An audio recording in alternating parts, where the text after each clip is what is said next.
be for Takwa, but you know, yeah. In my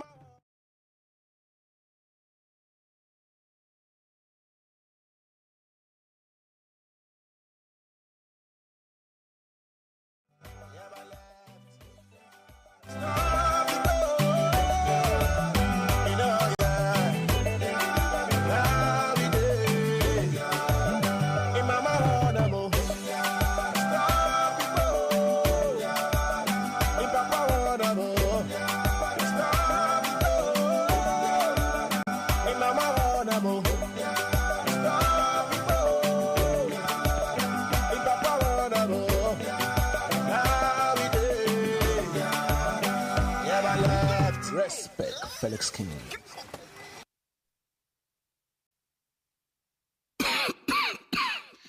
Answer.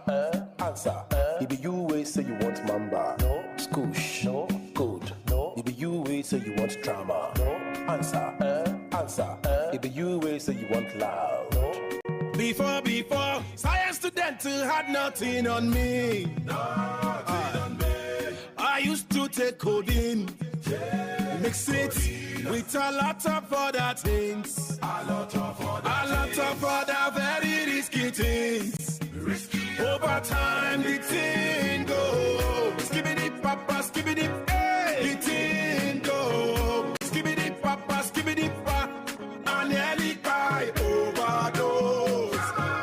Drama nearly by me very close. Them say Colorado make a king go gaga.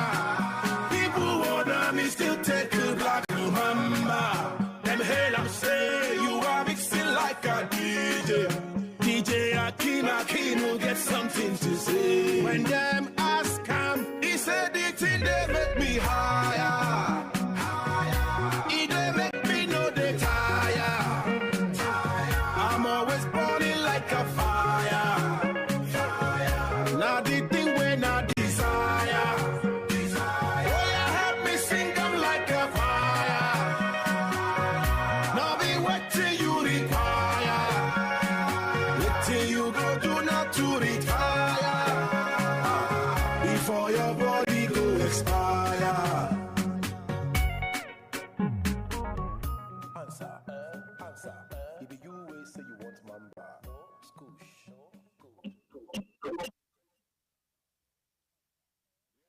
Very afternoon to all of you joining us from every part of this great country, Nigeria. I will say good morning and a good evening to those listening to us from other parts of the world. I'm talking of those joining us from Europe, Asia, America, Middle East, and even the rest of Africa. This is NDLA's Open Forum on X Space, and I'm your host, Femi Babafemi. We are live from the national headquarters of Nigeria's premier anti-narcotics agency, that is the NDLA, located in the nation's federal capital territory, Abuja. This is a platform where we share information, knowledge, and raise awareness about substance abuse and its devastating impact on human lives, public health, and the environment. This platform also serves as a channel of providing help to those struggling with substance abuse who need treatment. It is equally a means to update you, that is all of those joining us and those that will be listening to this after now, about the activities of the agency, especially what we're doing to curb the scourge of substance abuse and illicit drug trafficking, as well as getting your feedback. There's actually that's actually necessary to get your feedback so that we can continue to improve on what we do to serve our society and humanity better. This conversation, I would like to tell you, is recorded and is streamed live on all our social media handles. That is NDLA01 on Facebook and at NDLA_Nigeria on YouTube. You can always go back to our handles, take a listen to the recording and even share with others. We already have our guest in the studio, and before I invite her to make her presentation today, let's quickly remind you of some of the activities of the agency this past week, and that will come in our news highlight segment, which will be taken by our regular On-air personality, that is Blessing Tafa. Blessing, let's listen to what you have for us. Please go ahead. Thank you. Thank you, sir. Good day to everyone, and thank you for joining us on this week's X-Space. My name is Blessing Tarfa, and here are the NDLEA news highlights for the week. NDLEA intercepts 14.5 tons of Ghanaian loud linked to wanted drug baron in Lagos. Arrests deaf and dumb, others for dealing in illicit substances. Recovers 546,700 pills. Operatives of the National Drug Law Enforcement Agency, NDLEA, have intercepted large consignments of Ghanaian loud, a strong strain of cannabis sativa, smuggled into Lagos from Ghana, loaded in 2 trucks and a J5 bus, with a total weight of 14,524.8 kilograms. The 3 vehicles conveying jumbo bags of the psychoactive substance were trailed and intercepted at Ojo-Elegba area of Lagos in the early hours of Sunday, 28 January 2024. In the process of blocking the vehicles, 2 of the drivers jumped off in motion, while the third driver, 66-year-old Nasir Ojomo, who works with the wanted Akala Mushin-based drug baron Suleiman Jimo, alias Oluo Idi Ogede, also known as Temo, was arrested. In the last 3 years, NDLEA operatives have seized several shipments of the same psychoactive substance worth billions of nairas linked to Temo.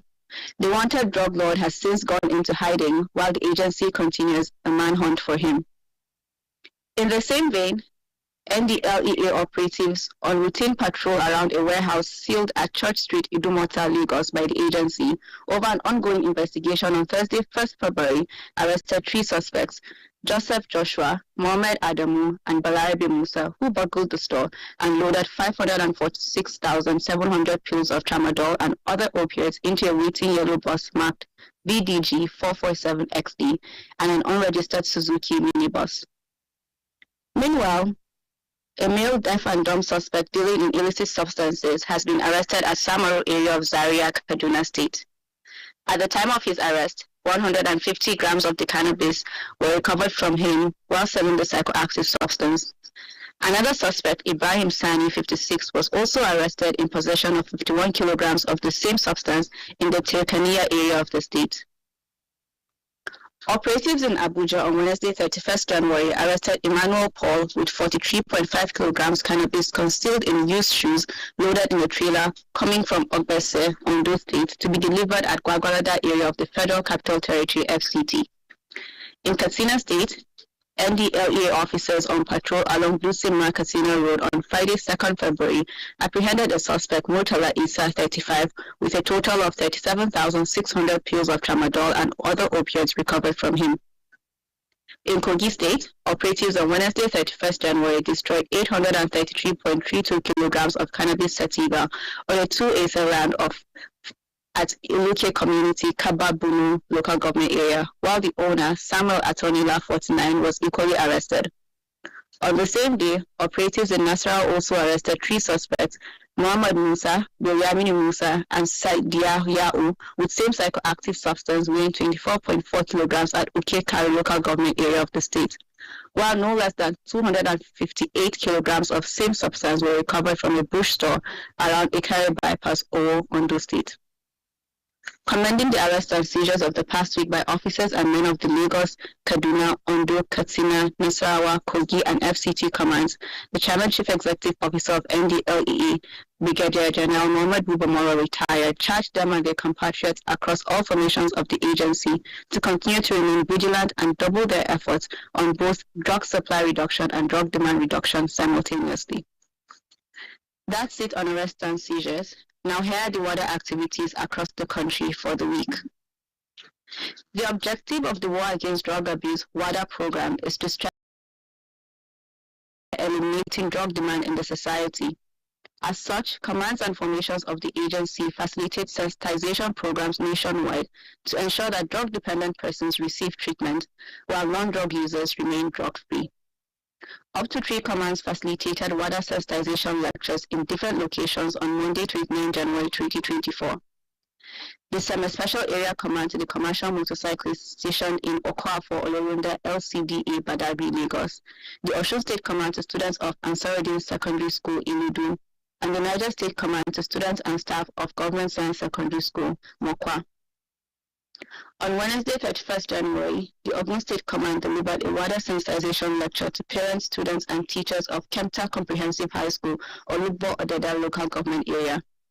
The Anambra State Command also on the same day sensitized traders at Ogboolu Timber Market on the risks associated with drug use, while the Gombe State Command of NDLEA also delivered a similar lecture to students of Gombe State College of Education and Legal Studies, NAFADA. Schools and learning centers were the targets of water sensitization visits on Thursday, 1st February.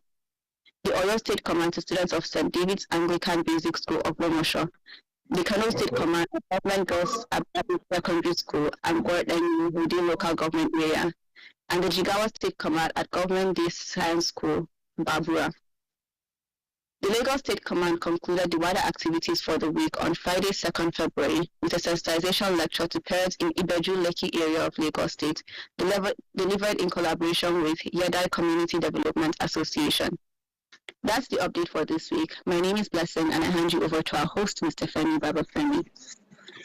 All right, thank you very much, dear Blessing, and welcome back from the news highlight segment. Now let's remind ourselves about some of the rules guiding our process of engagement on this program today. Please, when we approve you to be on the speaker's corner, ensure that you remain muted until after our guest presentation, and when we start inviting individuals to unmute themselves and ask their questions or make their contributions in few seconds. Please, let's remind you again about this. When we approve you to be on the speaker's corner, please let's remain muted. Otherwise, if there is any noise or interruption coming from your end, we may likely remove you and get you to the listener's corner. Please let's ensure we remain muted so that we can all enjoy the presentation from our guest today, who is already on the platform. I guess she will be migrating to the speaker's corner very soon. Okay, we also don't encourage unauthorized interruption. Please let's know that. And we also like to note that we don't discuss politics here. We're strictly discussing substance abuse and how the efforts to curb that scourge and also get improve public health in our nation, our society. So let's all stick to the rules so that we can all enjoy and benefit from the conversation. I'd like to thank you for your usual cooperation with us. And now okay, let's move on to the next item on the program, and that would be, okay, let me quickly introduce or talk about the agency's call center. Again, this is an initiative of the leadership of the agency to bridge the gap between those struggling with substance abuse and the needed help. More often than not, we hear people say they really don't, they are really scared or worried about stigmatization, so they cannot leave their home to walk into a treatment center to get help, or they actually don't know what to do, they don't know who to talk to. Here we have all the answers, all the help that you need in that situation for you, and that's what the agency's call center provides. There we have our mental health experts, as counselors, psychologists, psychotherapists, as well as psychiatric doctors who work 24/7. All you need to do, wherever you may be in any part of the country, be you in the northwest, northeast, north central, south, southeast, southwest, all you need to do is to pick your phone and dial the number 0800-1020-3040. I'll repeat that number again, the number to call. It's a toll-free helpline. You are not paying a dime for making the call. 0800-1020-3040. That's the number you need to call. I would like to assure you again that you have no fear at all. You have no reason to be afraid of stigmatization or being judged. We have our experts there. They may not necessarily even have to find out about your real identity. All they need to understand is what you're going through, your situation. They will assess you and then put you on teletherapy, and if you need to be checked in into a treatment center, you'll be well guided. They'll guide you appropriately, and also follow up with you to ensure that you get the needed treatment wherever they refer you to. That's okay. We'd also like to say that that center is also language sensitive, meaning that if you cannot speak English or the colloquial, that is Pidgin English, you have the center provides services in the three major Nigerian languages, and that is Hausa, Yoruba, and Igbo languages. You can also speak to them in any of these languages. We'll be glad to attend to you and provide needed support to you. That before we move on, let me quickly acknowledge some of our senior members of the platform, those who joined early. We have quite a lot of people already, but then let me just quickly acknowledge. I'll call him the senior prefect of this platform at the moment, and that's Dr. Abdullah of the Ahmadu Bello University Teaching Hospital, Zaria. Thank you very much, Dr. Abdullah. I look forward to your enriching contributions to the conversation today. Thank you. We also have Wari Pikin joining us from most likely Delta State. We have Funsho Jimo. We also have some officers of the agency. I have seen Dr. Jonah Akolo. I have seen some other persons. That's Amunat Awatai. Sorry if I didn't get that right. Okay, we also have Muhammad Bafo, Aliyu, MU, Areola, and a host of others. Will be appreciating you as we go on. I've also seen another regular member of the platform, that is Blackman. Blackman, thank you for being part of the conversation today. We'll continue to recognize as many people as possible as time goes on. Okay. Let me take this one also. Ray of Georgia, thank you for joining the conversation today. We have quite a lot of other people that will be recognized. But quickly, I think, where is Dr. Today? You must have seen or noticed from our flyer, we will be discussing something very key and very important. Let's get Dr. Yaro, that's Dr. Zainab Yaro, that's popularly called Dr. Mims, well seated on the, let's have her on the speaker's corner. Francis, you may need to get through to her. I think I've seen her on the platform, but you need to get through to her. I hope she's also not struggling with her network. Okay, I've seen her. She's on the space, but I think she needs to move from the listener's corner to, she needs to request for the mic so that we can put her on the speaker's corner because we'll soon get to her to make her presentation. But today we'll be talking on understanding challenges of parenting by drug-dependent parents. We have quite a lot of situations where we have parents who are supposed to actually provide intentional parenting, who are supposed to actually guide their children and support them to avoid substance abuse and what have you. But then, unfortunately, they are also people struggling with substance abuse. So how do we sort a situation like this? What are the implications? What are the challenges of that to the young or innocent kids coming up under such parents? And ultimately, what's the implication of that to our society? And how do we solve this riddle? How do we solve this situation? How do we get help to both mother or to both parents?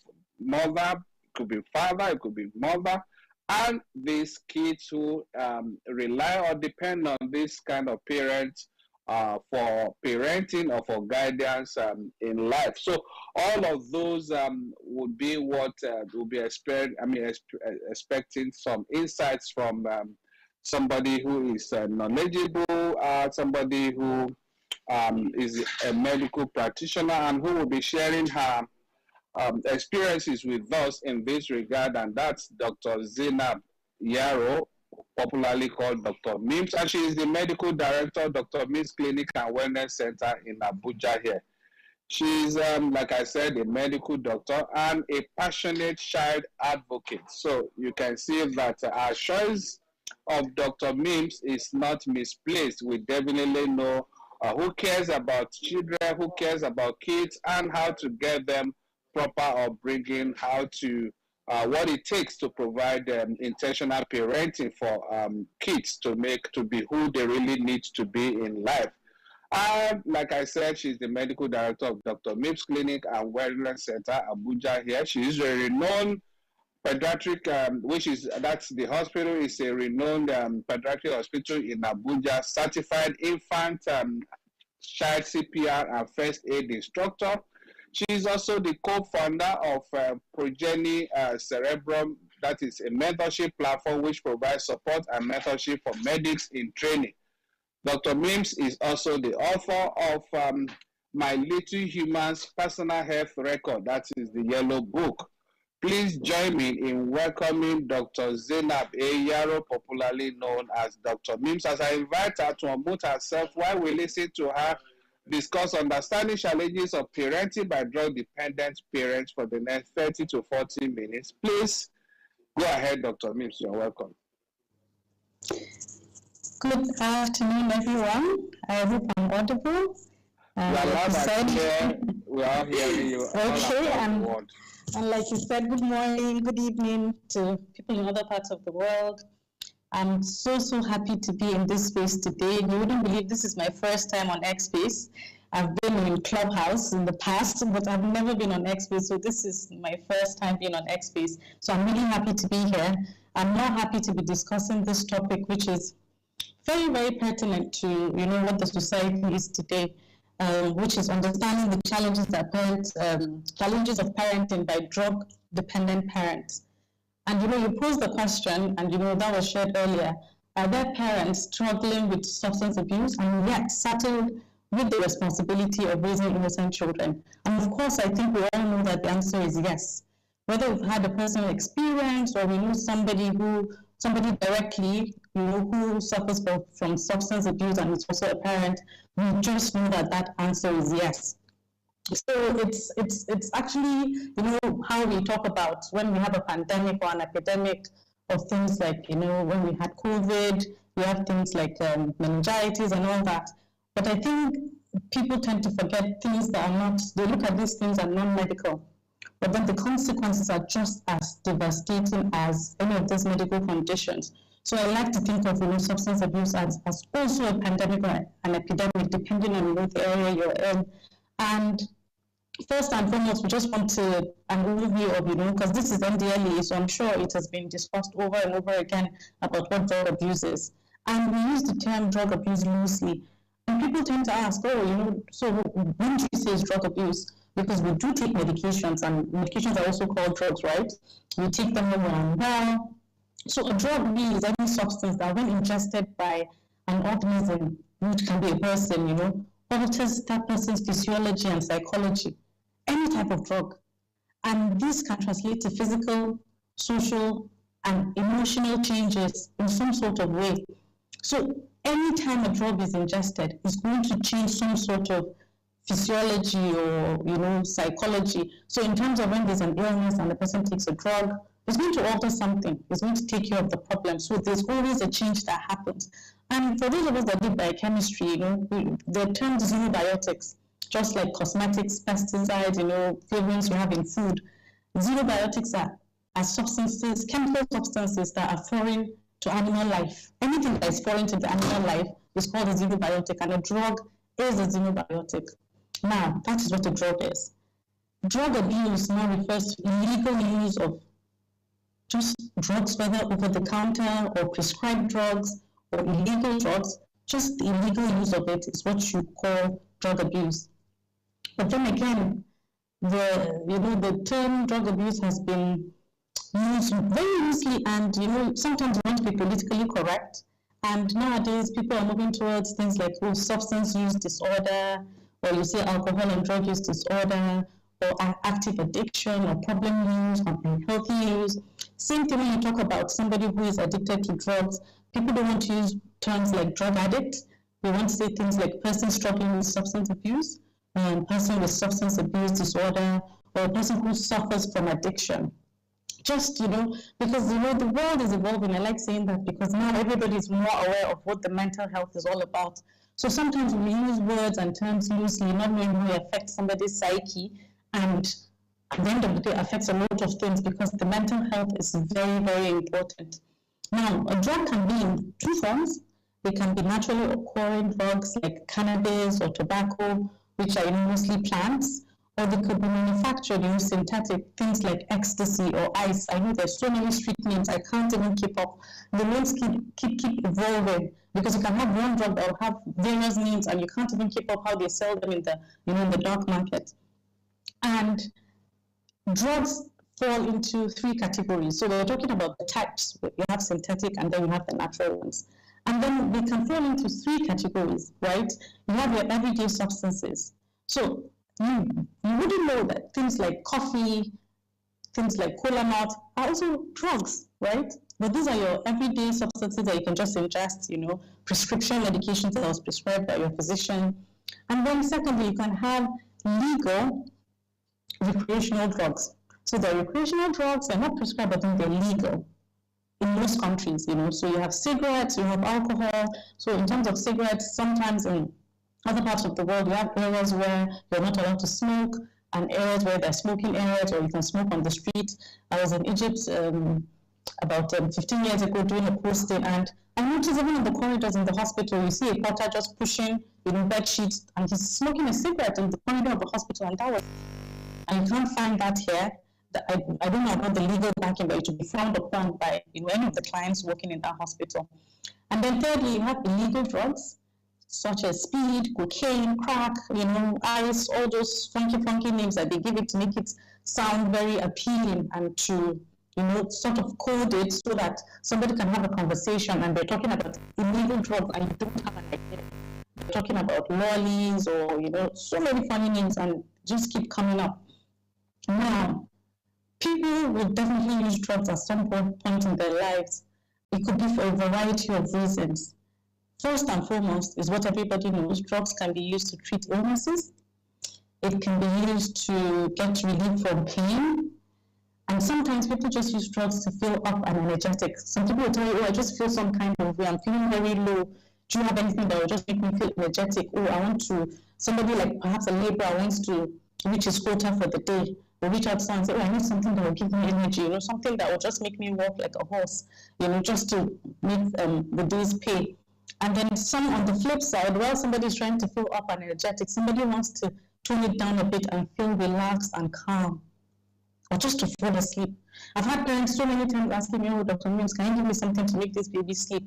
Like, I just want to rest, And this is something I obviously don't honor because it's not something you do. It's not, ideal to just put a child to sleep just because, mother is tired. Same thing when they want to fly. And it's okay, I just need something to put this baby to sleep. So people use drugs for a variety of reasons. Now, the problem comes where you don't know when to stop. A prescription would come, okay, you're taking tablets, paracetamol, 3 times a day for 3 days. That's the prescription. And then if you now go on to feel, this paracetamol made me feel really good, and you just add an extra day, you're already crossing the line. And then you don't know how that will end, whether you're going to be able to stop when you want to stop, or you're not going to have any more control over that. And that's when addiction comes into play. I promise you, nobody wakes up any day and say, you know what, today is the 7th of February. By the 13th of February, I want to start taking drugs. And when I start, I want to become an addict. I can bet you that nobody ever wakes up in the morning and makes that decision that I want to start taking drugs and I want to become an addict. It's something that happens. You can correct me if I'm wrong, well, it's time to make contributions, but I know for a fact that nobody makes that decision off the bat. I want to start taking drugs, I want to become an addict. Now, addiction is a disease, flat out. I just want to put that out there. It is a disease. People look at people that have addiction problems as people that are selfish or they're making a choice. I agree, it is a choice you make at the beginning, but somewhere along the line, you no longer have hold over what you decide or those choices you make. And we'll come to that. There's a point where you have to make a decision, you have to take charge of your life, but addiction is a disease. It affects the brain, it affects the behavior. We've already talked about how a drug can alter the normal milieu of somebody's psychology or the brain. So an addiction that goes beyond what was prescribed will obviously affect it in an extreme kind of way. So now, when a person is addicted to drugs, they can't resist the urge to use them, no matter how much harm that drug may cause. They know, they are aware.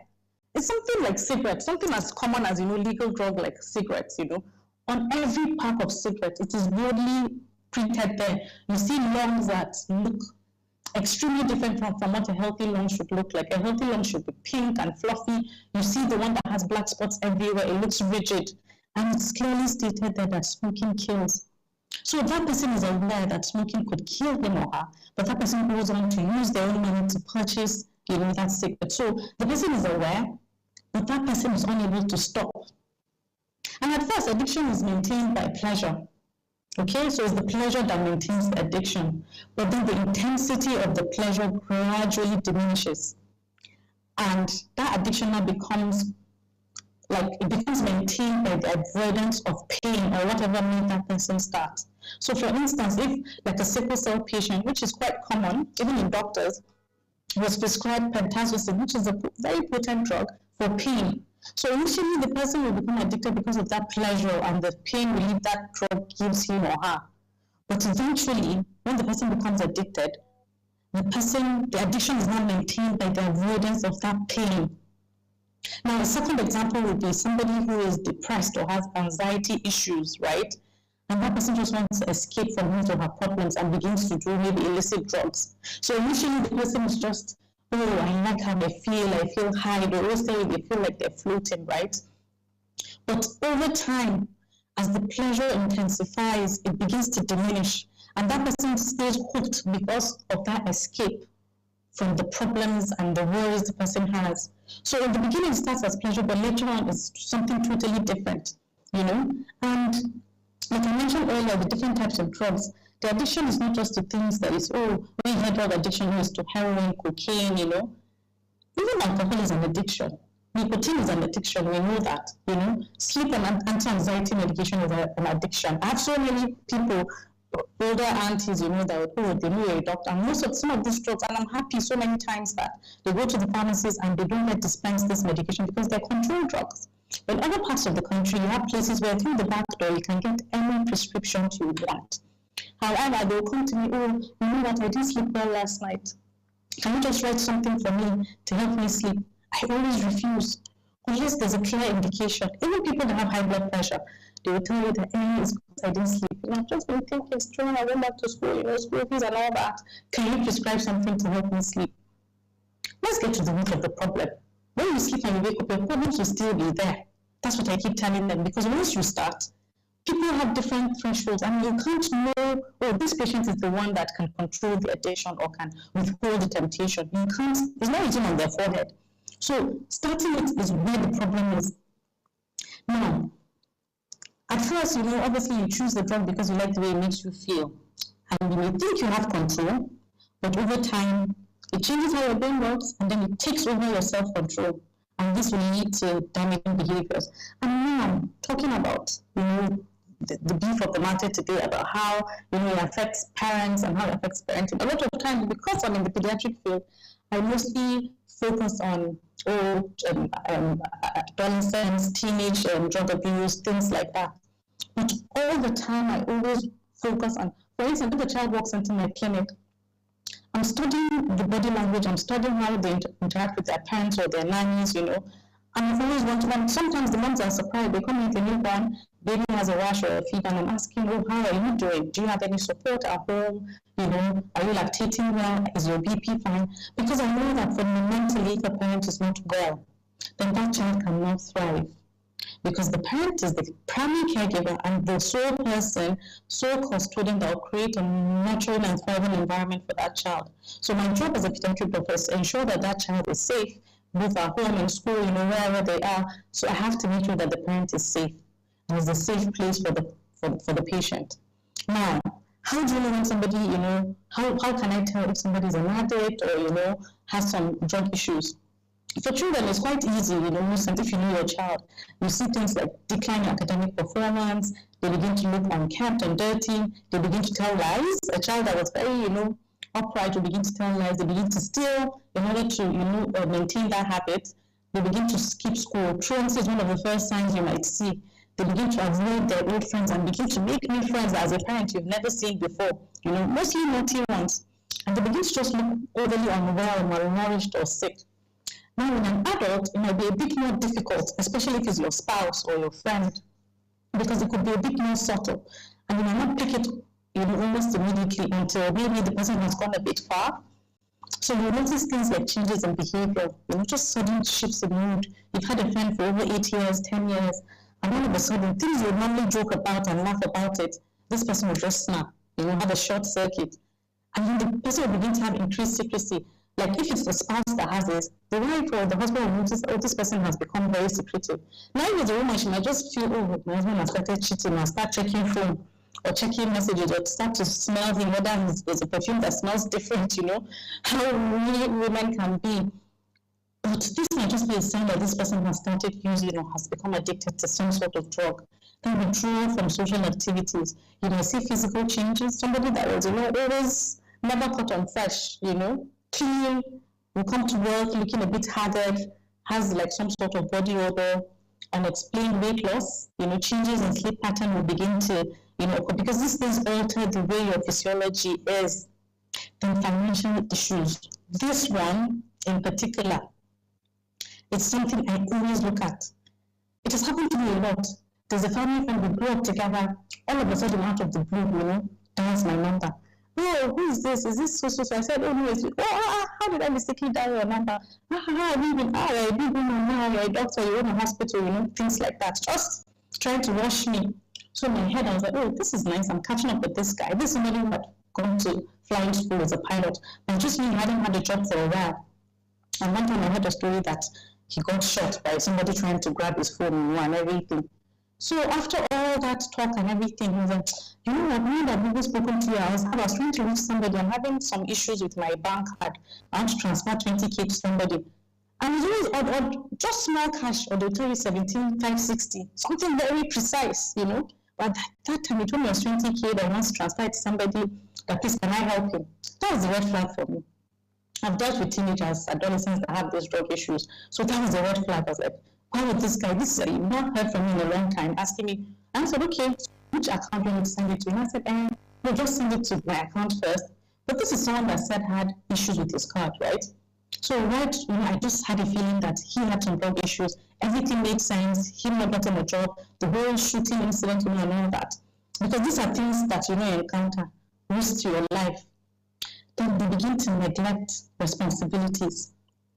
They become truant at work. They begin to neglect their responsibilities as parents, whether a father or mother, neglect social obligations. Again, I'll tell you a story. A father that comes to the hospital. Well known, we know the kids. I've met him twice. And then I was out of town. And then the front desk called me and they're like, oh, Daddy so and so just came to the clinic and he was asking for you. They said you're out of town. Okay, what is the issue? That he was coming in from Kaduna and, he got robbed. They took his wallet, everything, so he had to get a ride here so that he wants to pay the driver. Okay. It sounded a bit weird, but I was like, okay, how much would it cost? And he said 22,000 naira.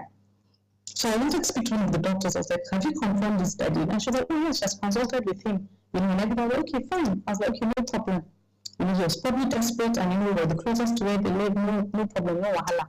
So I think the front desk gave him 18,000. So I think after a week or 2 weeks, I just asked, I was like, has this person refunded the money? They said, oh no, he hasn't. They keep calling the line is switched off. So I was like, but his wife's number is registered on our system. So we did put a call to her, and lo and behold, she was like, That is, I was done it from his children's Islamic school. I went to collect money there under the pretense of something similar, and she hasn't seen him in over 6 months. Obviously, he's into drugs, So imagine a parent doing that, going to his children's school, coming to the hospital they're registered to come and lie and collect money just because he wants to feed an addiction. This has altered everything about him, his parenting, his life, everything, right? And then you have, if they don't have issues with withdrawal symptoms, if they're not able to afford it, or they make a decision, I want to stop, it's not something they're going to do easily, especially if they've gone far off into the whole addiction. It's either they begin to need more of the substance and can't keep up financially, or even the one they have, they cannot keep up with that lifestyle, and they begin to experience withdrawal symptoms. If any of you have seen somebody that was experiencing withdrawal symptoms, it's not a pity sight. If you don't know any better, you think that that person was having a serious sort of illness. The person will be shivering, cold 1 minute, hot the next minute, sweating, hallucinating. I'm sure if it was another body, so maybe it's evil spirit or thing, and begin to cast out demons, things like that. But these are just symptoms of withdrawal. They begin to have health issues, always falling ill. First and foremost, they lose weight. They look very sickly. Somebody that was very light skin will become very dark, very thin. And the moment you look at that person, you know that this is a ghost of what the person used to look like. And there's loss of control, inability to control anything. Not thinking about consequences. Because normally as an adult, you should know that certain things have consequences, right? But once you become an addict, you lose control over all of that. So this is talking about an adult that is abusing drugs. Then focusing on a parent who is in charge of another little human being abusing drugs. Because I remember, I always felt, I've taken care of little women all my life. Having a child was going to be a walk in the park, My first baby came, and I remember during my first delivery, I opted to have a water birth. When you have the bathtub and then there's water there, and I didn't have an epidural, and I was going to have a normal delivery. And at some point, when the labor got intense, I was given laughing gas. So it's a pipe, you just inhale it, and for the first time in my life, I experienced what people will tell you that they felt high. I've never used any substance in my life. I think the only thing I've tried, when it was shisha, and which made me feel very dizzy. So I think my brain is quite small. But then that's the one thing I've tried, with friends, and it just made me very dizzy the first time. Because I remember when I was still in secondary school, I'd been unwell, and at the sick bay, they gave me Puritan. And something as little as Puritan made me so lightheaded, I had to leave class, and I ended up falling into, where there's a garden in the school. I remember since then, I just put at the back of my head that nothing that was sedative was going to be good for me. So they gave me laughing gas, and I remember I inhaled and I would just be laughing. And I knew I was laughing, but I couldn't stop. And I kept asking my brother and my mother, is this what it feels like to be high? I just felt like I was floating, right? So things like that, I experienced it, and then baby came, and I felt, I can do this. But the first instinct I had was fear. I was like, now I'm responsible for another human being. I have to keep this person alive. I have to make sure he's well, he's this, he's that. So imagine having that sole responsibility as a parent, and then not taking something that will cloud your judgment. It's even better if it's a family where mother and father are together and maybe one parent is involved. But it's worse if it's like a single mother, which is more common than having a father who is without a spouse, right? So imagine a single mom being an addict, which you see in other parts of the world, like in the West, where you have a lot of single mothers bringing up children and then being addicts. The children always end up in foster care because the parents can't take care of them. Because first and foremost, it will impact on parental behavior. It will impact on the ability to provide a safe and nurturing environment for their children. They won't have erratic behavior, there will be neglect, there will be unpredictable parenting because they can be very sweet the one moment when they have lucid intervals, and the next moment they're abusive, because that takes me to my next point. You're going to have physical and emotional abuse. It's definitely always going to be in the mix. Most times, children come to the accident emergency in other parts of the world. They have a fracture today. Fine. They ask a lot of questions around it. If that child comes, a lot of investigations go into the dynamics. How did the child fall? from what height, what was going on at the time. We want to know if this was an accident or was intentional, right? But we've seen even here in this country, we've seen depression, which is something somebody can control, you know. They calm their kids or same thing with substance abuse. So there will be some sort of physical and emotional abuse. Emotional abuse sometimes I think is more dangerous. It's slower and it eats into the child's psyche. But the physical abuse is something you see visibly. Somebody can, you know, call it right out and report it. But with emotional abuse, it's a bit more difficult to understand and identify in a child. Because a parent who's supposed to prioritize the well-being of their children has clouded judgment. They can't think straight. So everything is going to be, you know, it's going to be, scattered some sort of way. I remember again when I was practicing in a general hospital, it was around, I think, 3 a.m. when I was called that we had a patient who had just been brought in. And the assumption is that any child that is brought in around that time is an emergency. Now, by the time I came down, the nurse was already looking upset, you know, because I think based on her assessment, she knew that this was not an emergency. But then the child was already here, you know, I had to do my job. It was a child, so I began to ask questions. Assessment when I was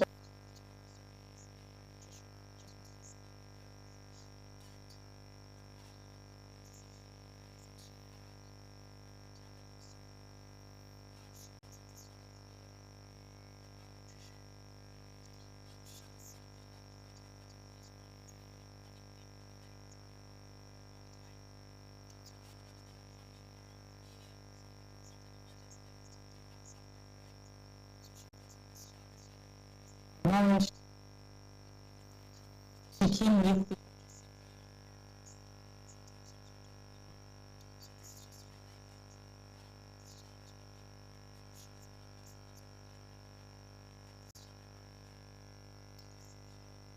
going into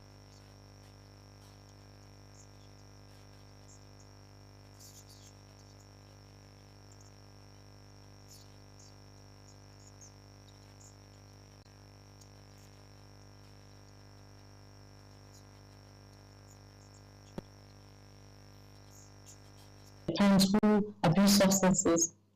They face developmental challenges, definitely. It can be emotional instability, behavioral problems, or academic difficulties. Now, sometimes I feel I'm so tired, but then I still have to sit and go over my children's homework just to see that they're doing the right thing, you know, things like that. But a parent who has an addiction problem, that parent doesn't have time to focus on what the child needs, purpose of their homework, or to care about what they're doing in school. And again, because these children are emotionally unstable, they don't tend to focus on school. And a lot of times, sometimes the teachers that notice that this child is withdrawn, sometimes, you know, they ask them to express themselves through art. And a lot of things you see is very scary, and that gives you an insight to the kind of life that child has at home.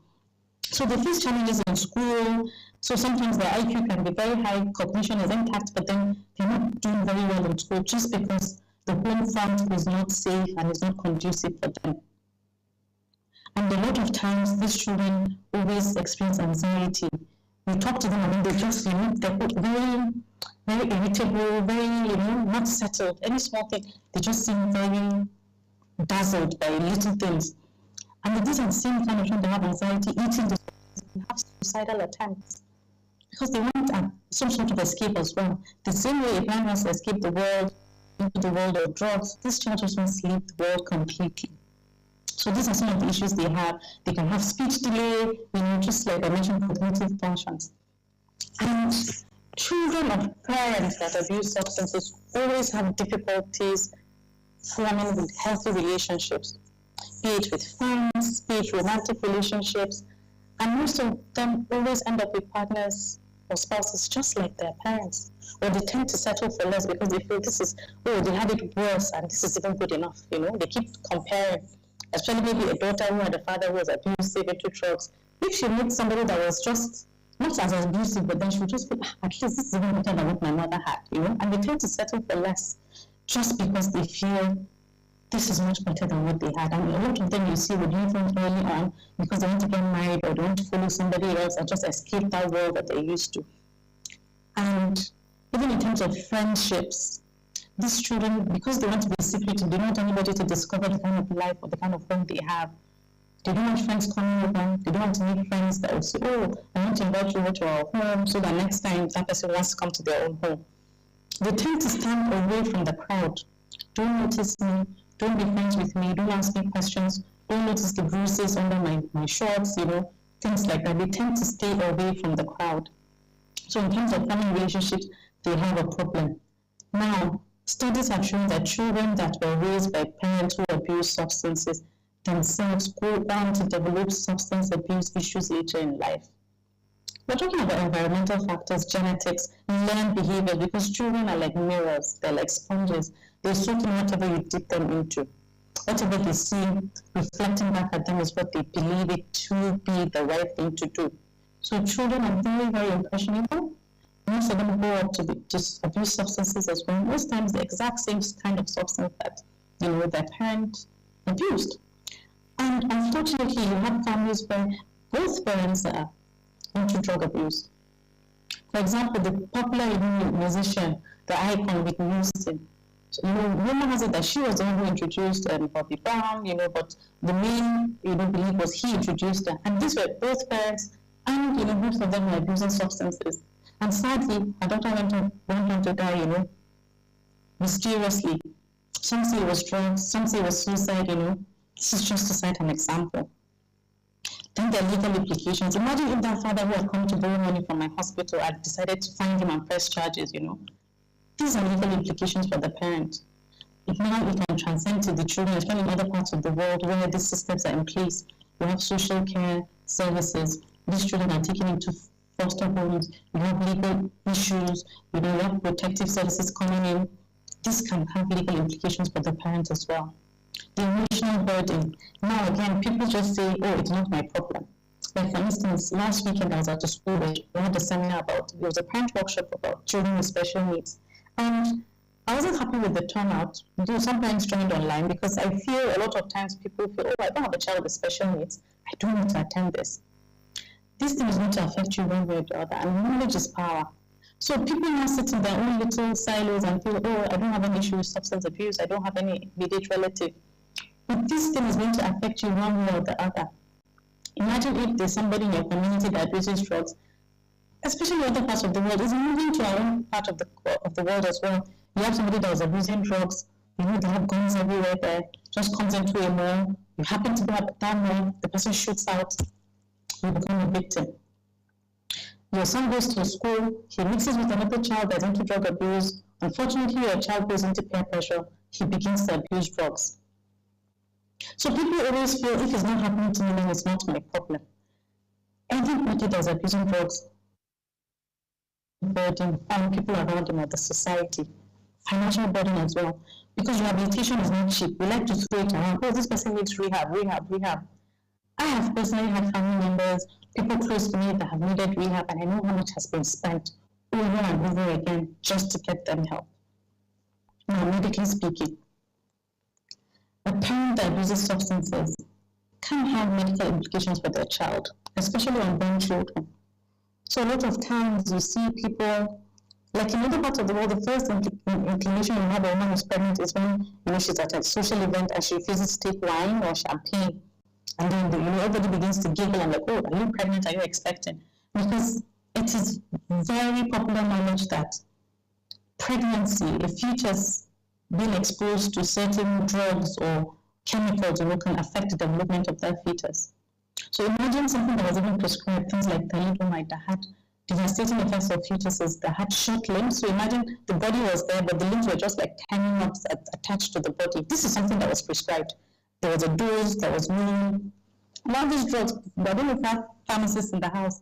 I remember in our pharmacology, for a drug to get to the market, it has gone over 15 years of trials of things like that. So imagine if there's certain drugs that can even cause harm, then we're talking about things that you're not even checking the dose or you don't even know what the magnitude is. So for people that abuse drugs, especially the moms during pregnancy, they can result in things called neonatal abstinence syndrome. This is an area of used to be just one thing, but now it's called the syndrome. Same thing for fetal alcohol spectrum disorder. Before it was just fetal alcohol syndrome. Spectrum. Spectrum means like, a lot of things as well. So you see a child, small head, tiny lips, they can have issues with their heart. A lot of medical issues that arise for a mom that was taking alcohol during pregnancy, was abusing illegal drugs during pregnancy. Because for every drug you take in pregnancy, you even have to ask your doctor, is this safe in pregnancy? There are different levels to different classes. Oh, this is absolutely contraindicated in pregnancy. You can use this for precaution. You can do this, you can do that. Now, another thing that can happen is accidental poisoning, accidental ingestion in the homes. Because the parent is abusing drugs, is not thinking rationally, this parent can leave these drugs anywhere, in plain sight. And a child who is very curious will just, So imagine us struggling with child-proofing your home to just normal meds like paracetamol. We don't want the child to take an overdose. Because in pediatrics, everything is tailored, like everything is per kg, every dose is by the weight. So imagine something that is prescribed, but the child can't take an adult dose. Then imagine an illicit drug. The child will just take it and ingest it. So you can imagine the devastating effect on the child's brain and all of it. If that child even survives, there must be some alteration in how that child functions. So accidental ingestion, exposure to secondhand smoke. Every time I do a wellness visit, I always ask the parent, does anybody smoke in the home, especially for babies? If anybody smokes in the home, you have to go through what secondhand smoke is, because it's just as bad as the person picking a cigarette and smoking it. So you come home, you smoke cigarettes, you have to change your outfit before you take the baby. The child can't be in the same vicinity where you're smoking.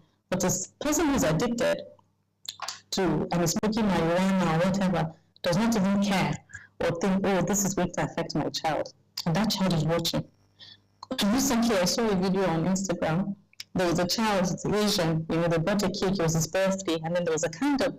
So obviously they put it in front of him to blow out the candle. And this child just goes on to take out the candle and turn it around and, hold it like a cigarette. And in my head, I'm like, he probably saw it somewhere, probably in the home or by an adult who he's familiar with. So children are mirrors. So the secondhand smoke is something that can affect the lungs, short-term, long-term, and again, the watching, the learning, so this can affect them. Long-term effects, consequences, you have mental health issues, compromise immune function. People wonder later on why, the immunity is low, you don't have HIV, you don't have any chronic disease that affects your immune system. It's all of this exposure to all of this that affects the child. Now, how do you help a parent who has this problem? First and foremost, we have to acknowledge that there are barriers and there are challenges that exist before we begin to address how to help. We've talked about some of the problems that arise, implications on the children, but what about the burden on the parent themselves? I said before, we see it as a selfish thing, but nobody intentionally wants to become an addict. Nobody intentionally wants to be a bad parent. Nobody wants to intentionally neglect their children. So if it does happen to a person, the burden on the person, and there are times they have lucid intervals where they're aware, their brain is clear, they're aware of what they're doing. And I promise you, a lot of them have remorse. And it's a vicious cycle, because that remorse would lead to depression, because somehow they know they can't overcome it. And that depression will lead them to now want to take more of that substance to escape that feeling. So it's really a vicious cycle. It's really something, just to put it out there, it's not something they can easily come out of. If it was easy, I don't think we'd have an addiction problem. That is, I can just decide, okay, I'll just be an addict for like a month. And by the 31st of that month, I can just, stop. I'll give myself 1 month break and my family, then I'll start again, People make those decisions, but it's not that easy. And that is why it's so difficult. If you've ever been close to somebody who is an addict, I promise you, you will weep at some point of being in that person's journey. Because you see like a grown person break down, knowing that this thing, and then they can't stop it. You know how we talk about people that have Alzheimer's or schizophrenia, and sometimes some people just say, oh, it's almost like my father was never there anymore, like the person died a long time ago. Because you see a person who knows who has been your father for years, who just sit and talk to you for hours on end and just feel like, oh, you remind me so much of my daughter. That is very heartbreaking. I liken somebody who has an addiction problem to somebody who has that kind of disease. Because that person is no longer there. They are not themselves, they don't speak like themselves, they don't reason like themselves, they won't relate with you like the person you used to know. So we have to know that that person is struggling. Sometimes it's easy to forget and to get angry and mad at the person. It's like, you're an adult. Why can't you take a grip of your own life and make these choices? It is very difficult. That's why I keep saying it is a disease. The same way somebody has cancer and they wish it away. And with all the chemo and everything, you can't just, it's not an on and off switch button. You can't just turn it off and on. That is what addiction is. So first and foremost, we acknowledge that there are barriers that exist. The first thing the person has to have is insight. Because even in the pediatric age group, like teenagers, adolescents, it's very difficult for you to force them into rehab if they don't accept it. Okay, I accept I have a problem, they have the insight, I accept I need help. If they don't accept it, it's very difficult for you to provide solution for them. You just waste your money, take them in. I've had a relative, you take him in, he'll be there almost 8 months, spend a lot of money, he comes out, and he's the same person. Starts all over again, and he'll tell you, say, oh, so and so person from this prominent family, he comes here now, he'll check out, then he'll check himself back in, when he's ready, he comes back in, and then he checks out again. So imagine for a parent who has a child that has an addiction, it's not small, but then you catch it in time, rather than push the child away, you draw the person closer, and then you show that child more love, because on the contrary, a lot of parents push them away, and just be mean and do this and do that, You bring them closer together. I see somebody here who I'm familiar with. We had this discussion. We discussed this about her son, and we talked about it, and I was very happy to hear that rather than push him away, she was trying to pull him closer to her, because it starts small. And I'm happy because I predict that he's going to do well, because his parent is there, she's supporting him. But imagine if that happens to you as an adult. Who is going to hold your hand? Who is going to tell you that, okay, it's okay, I love you more, I'm here? So it's very difficult for a parent to even acknowledge that they have a problem rather than even accept help from somebody else.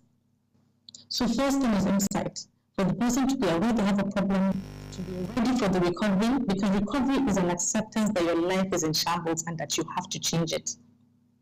It's not for people who need it. It's for people who want it, because everybody needs help. Everybody needs recovery. Anybody that has an addiction needs rehabilitation. So it's not for people who need it. If that's the case, then everybody will get rehabilitation. It's for people who want it and are ready to go on that journey.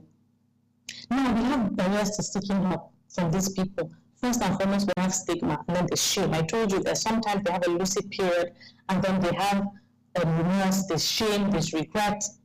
Stigma is very, very high on the list. As with everything else, we as a people don't do well with any of it. I remember when HIV was a thing, the stigma was just, unending. I remember medical practitioners that refused to go and get meds because of fear of stigma. I had a senior from school who passed away just because she refused to take her meds. She didn't want to be seen going to the HIV clinic, and then sadly she had all the complications that came with full-blown AIDS and she passed away. So stigma is a huge, huge barrier to health-seeking behavior of people that have drug addiction. And the fear of legal repercussions. Now, what I've seen that is so rampant is a lot of these loan sharks, what they do is they knowingly give out money to people that they know are addicts. You know an addict, you can't tell me otherwise.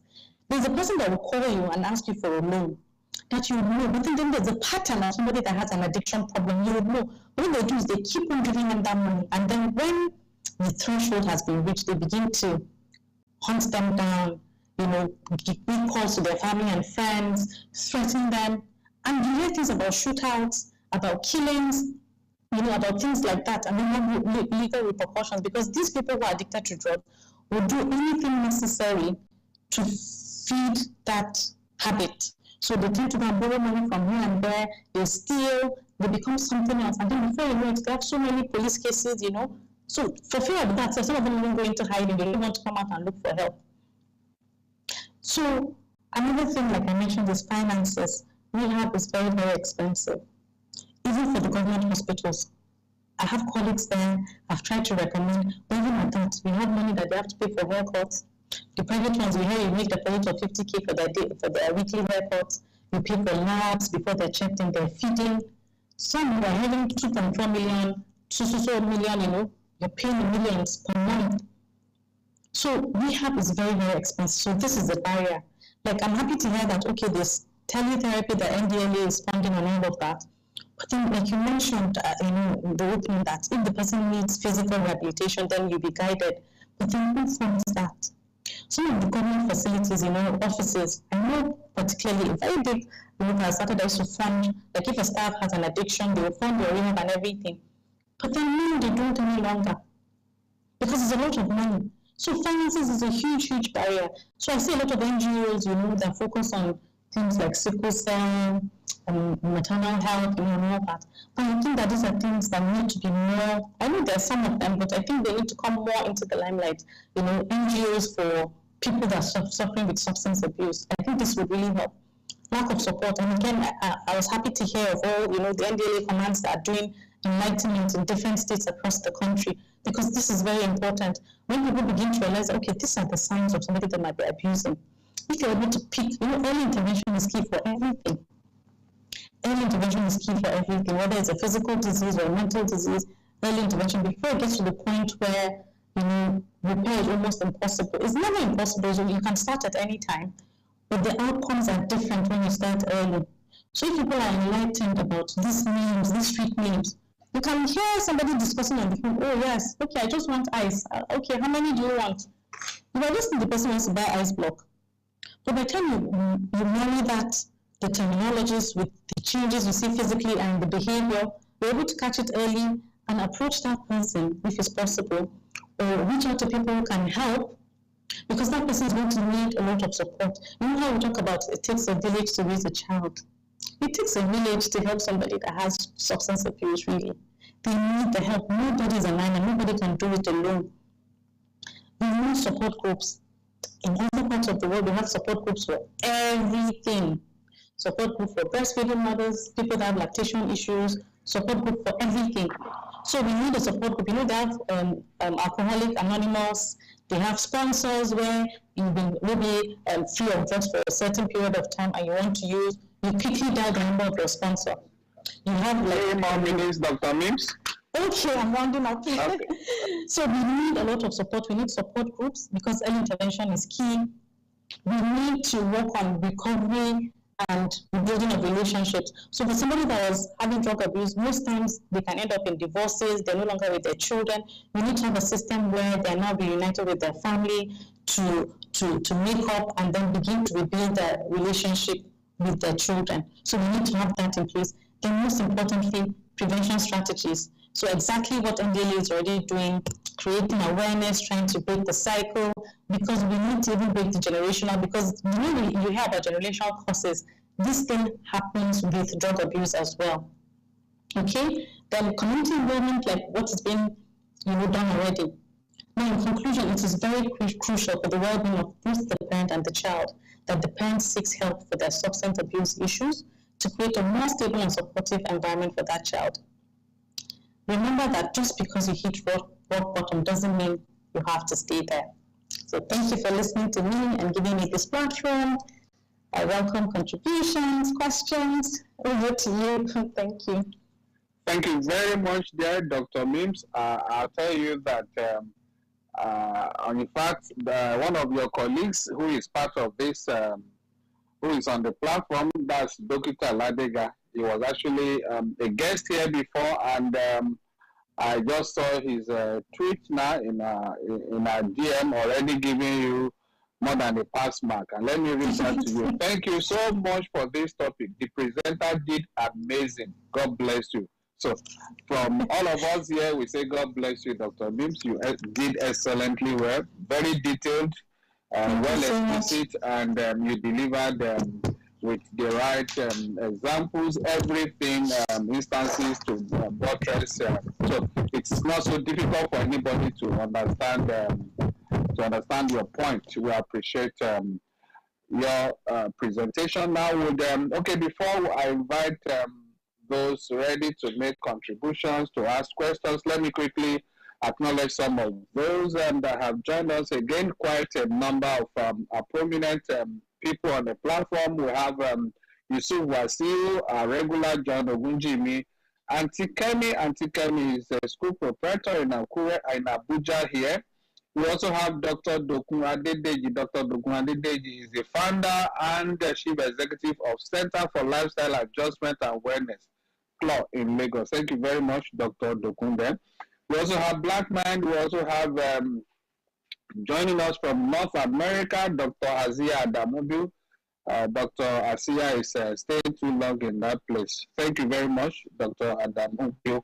We also have Fadazio. Fadazio, I believe, is joining us also from diaspora. We have Dr. Abiola Buremo. Dr. Abiola Buremo is also a medical practitioner who has also been our guest on this platform before. We also have Professor Joseph Kinani. Professor Joseph Kinani has been a former vice chancellor and has also been a guest on this platform before. He's also here with us this hot afternoon. Thank you very much, Professor Kinani.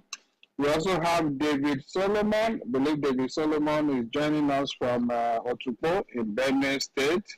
Thank you, Sulema. I have quite a lot of medical practitioners here. Dr. Nazir. Okay, I have mentioned Dr. Dokita Ladega, whose message I read after presentation. We have Adeshina Adeniji Adele, Dr. Sahad Abubakar, Dr. Loretta. Loretta joins us from Chicago, Illinois, US. We have Nafisa Yamama. We have ONG. ONG, I believe, is a stand-up comedian. Thank you very much, everyone, for being part of this conversation today. Now, we have just less than an hour for the interaction proper.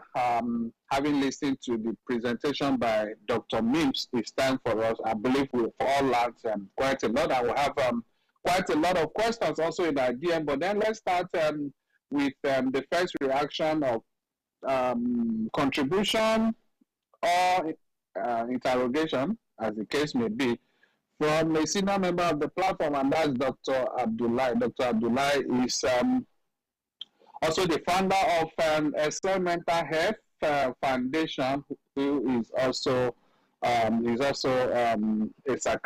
consultant psychiatrist at the Ahmadu Bello University Teaching Hospital, Zaria. Dr. Abdullahi, let's listen to you, please. Thank you.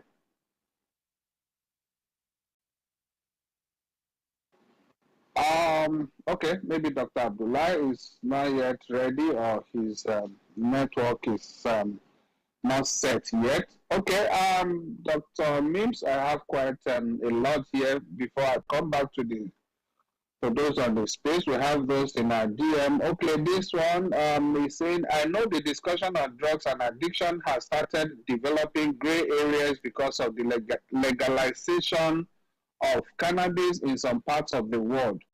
What would you advise people that plan to have children in the future on the long-term effects their current use of drugs may have on development of their children, including acceptable drugs such as alcohol and cigarettes?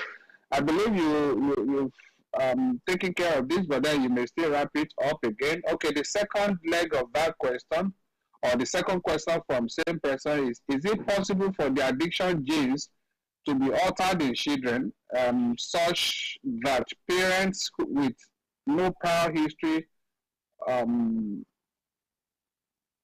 okay, let me take it again. Is it possible for the addiction genes to be altered in children such that parents with no prior history of having children that have that trait? At what age can children develop addiction? Okay, Dr. Mims, over to you. Okay, thank you for that question.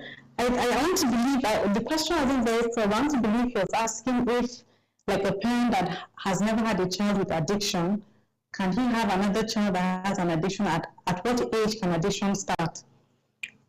Now, are you talking of the first question or the second? No, this is the question I got. I think maybe I lost you for a while. Yes, that's the question I got. Okay, do you want me to go through? Yeah, do you want me to go through it? Okay. Yes, please. Now, the first one says, I know the discussion on drugs and addiction has started developing gray areas because of the legalization of cannabis in some parts of the world. What would you advise people that plan to have children in the future on the long-term effects their current use of drugs may have on the development of their children, including acceptable drugs such as alcohol and cigarettes? That's the first question. The second question is it possible for the addiction genes to be altered in children such that parents with no prior history of having children that have that trait? At what age can children develop addiction? Okay. So in terms of, I think like you mentioned, I talked about how this addiction can affect children in the long run, whether alcohol, cannabis. I know cannabis has been, legalized in other parts of the world, in terms of maybe treating things like glaucoma and all that.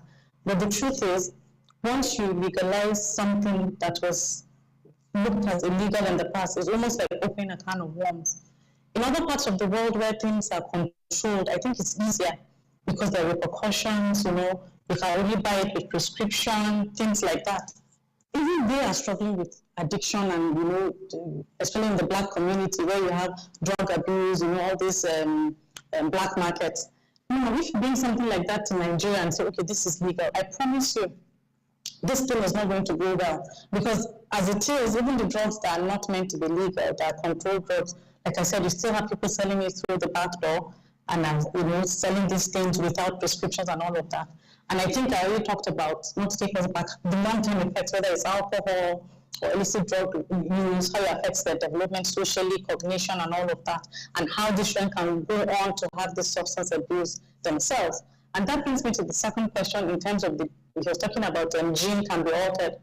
A lot of research has been done about, whether you can inherit drug addiction or, so some studies have shown that, okay, things like alcohol, and I'm glad we have some of our seniors in the house who are, the field of psychiatry, so they can maybe shed more light on that. But what I know is, from research, some researchers have shown that up to, maybe in terms of DNA, up to like 50%, especially with alcohol, can be inherited, while for other substances, up to 70%.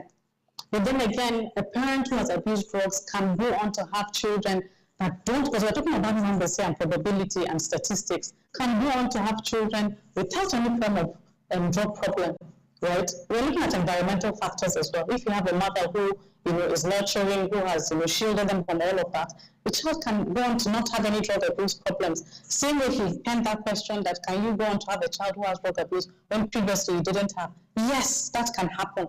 Because again, we're looking at environmental factors. A child who was never exposed to drugs at home, who doesn't have a parent who has drug abuse, can go to school, and learn it from somebody else. That child too might have learned it from somebody else. And there's no age. You can't cap it. You know how when we talk about things like autism, we can say, oh, we're seeing at a certain age.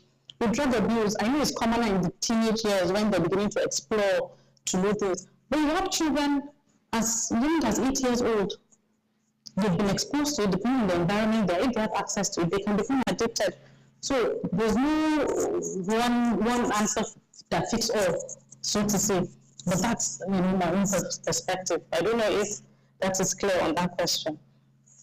Absolutely. I believe the person who sent the question would have gotten the clarity he or she actually wants there. Thank you very much again, Dr. Beams. Let's go to the next one. I'm seeing Professor Kinani has been struggling to come. He's on the platform, but I think he's actually trying to speak. So he's been off and on. I pray your network gets stable, Professor Kinani. We appreciate your interest and your effort there. Okay, let's take the next. Okay, there are two questions also from this person.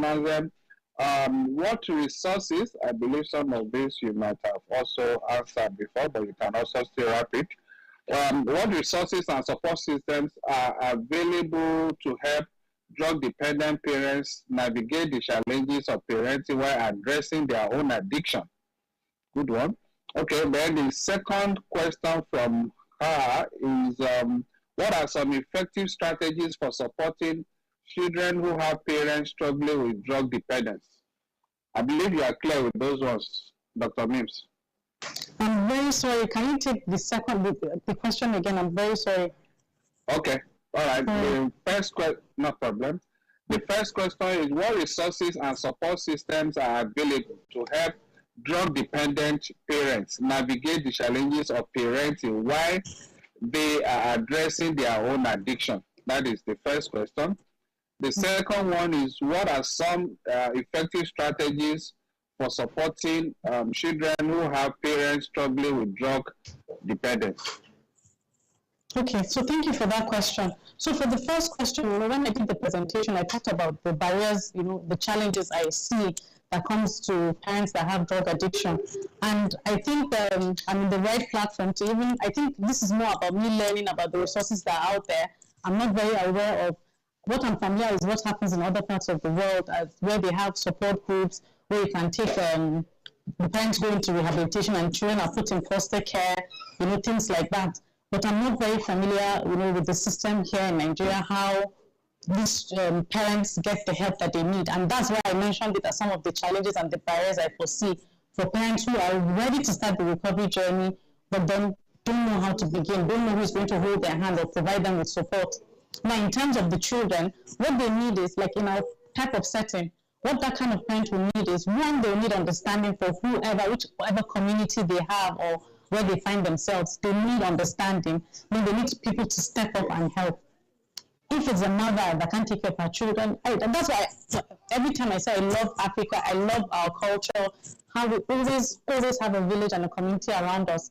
If you're unwell and you need that kind of support, you can always call even a neighbor. Although we're moving away from our norms, where now you can live in a place for like 10 years and you don't even know your next door neighbor. Or like before, where we would interact and everything. So we live in a community where you can get that kind of support. Unlike when you live in other parts of the world where you're just your family as a unit. Here, you can have somebody that can take your children, a family member, for a while you find the help that you need. And I want to see more of that in the government, where we have facilities where these parents can get the help they need, where the children are put into some sort of care that is good, because as it is, we're struggling with orphanages not even caring well for children. Talk less of putting children who are coming out from abusive homes, things like that. There's so many. I could go on and on, with the recommendations I have in my head for ways to help these parents transition from where they are as people with addiction to where they need to be. Thank you. All right, thank you. Again there. Okay, Dr. Abdullah is ready now. Thank you, Dr. Bibbs. We have Dr. Abdullah ready now before I go to DM. All right, please go ahead, Dr. Abdullah. I invited you earlier. All right. Sorry, I was a little busy when you called on me earlier on. I could not speak to or join the conversation. Thank you very much once again. Thank you so much, the presenter. I think she has done very greatly in the way she presented the topic, and I believe myself and a lot of people on this platform have benefited a lot from the presentation.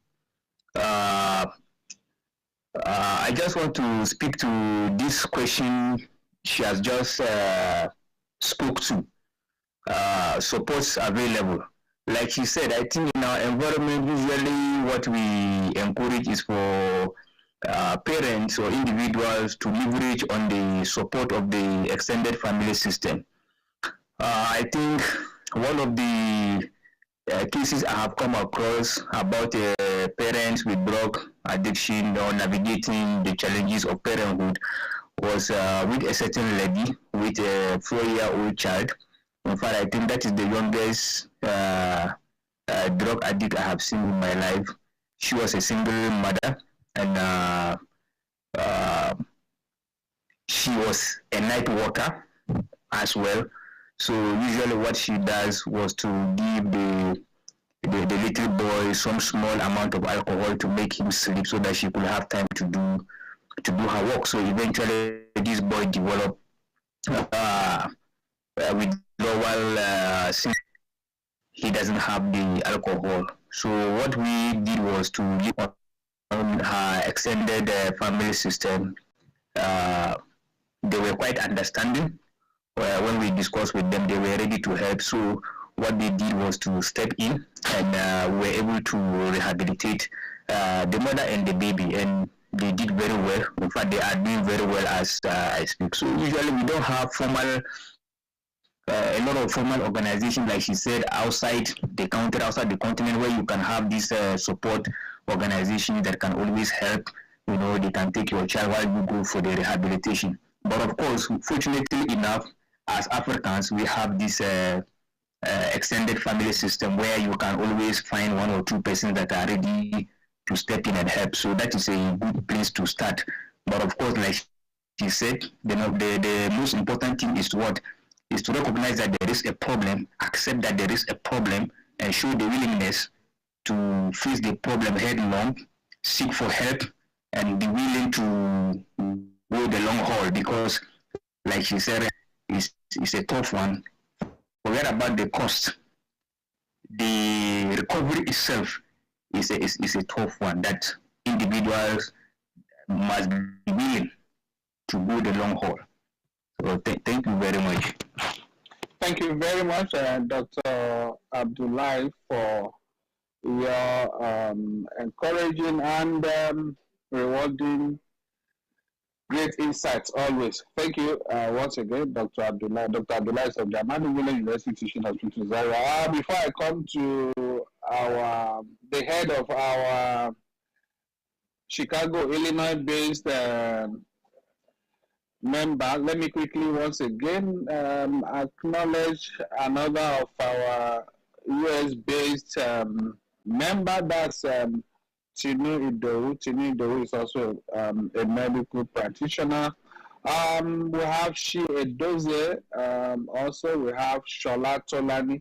All right, that done. Let's quickly get back to the space again. Thank you very much for all of those coming in, both from across Nigeria and other parts of the world. Okay, let's come to you now, Dr. Loretta. Please go ahead. What is that, Dr. Loretta? Nothing. Dr. Mims, thank you. That was, even though I joined slightly late, that was really, really awesome. In fact, you were my twin sister for today. Or you are my twin sister for today, because you spoke what I would have said, even in a better way. So I just wanted to talk about the question someone asked, and probably put it generally to say that I think the approach for support to parents, if we recall when we were I would say I was part of those that, when I was in Nigeria, when I started my non-for-profit career, I worked in the PEPFAR HIV/AIDS program for quite a while. And I know that the orphan and vulnerable children aspect of that program was really very effective. And I do not think we have so much difference between the challenges and the barriers we are facing with people who use drugs, and how we can work with their families, especially their children who are affected. So I'm thinking that organizations that might want to spring up to take on this role and to help with this particular area that there's so much gap in terms of helping children who their parents are actually users of all sort of substances, is to probably look inward and see how did we, because once you mentioned that, I was trying to quickly get to my computer and actually probably look at some of the things we did during the OVC program. And the vulnerable, the V in that, the V in that OVC means vulnerable. So I was hoping that we can even begin to look into it. Maybe Dr. Babafemi, and this is something that the agency can also begin to look at, or begin to speak to the organizations you guys are working with to say that how can we begin to support the children of people who their parents are actually using drugs. Forgive me, I do not like using the word addict or addiction, because I think it's too much of stigma already. So I try to avoid using the word addiction or addicts. I feel people that are addressed as addicts feel stigmatized.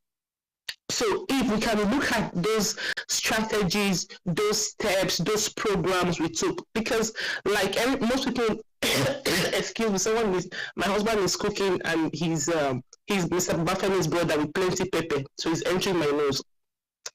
So it's basically what I've been saying, that the family base, the family unit is very strong, and like you said, in the Western world here, in terms of in terms of family, I wouldn't say it's not so supportive of people who use drugs, but it's more of support groups that they work with. So in Nigeria, let's also use that platform of family and also look inwards and see how we can utilize the OVC strategies even to support these children.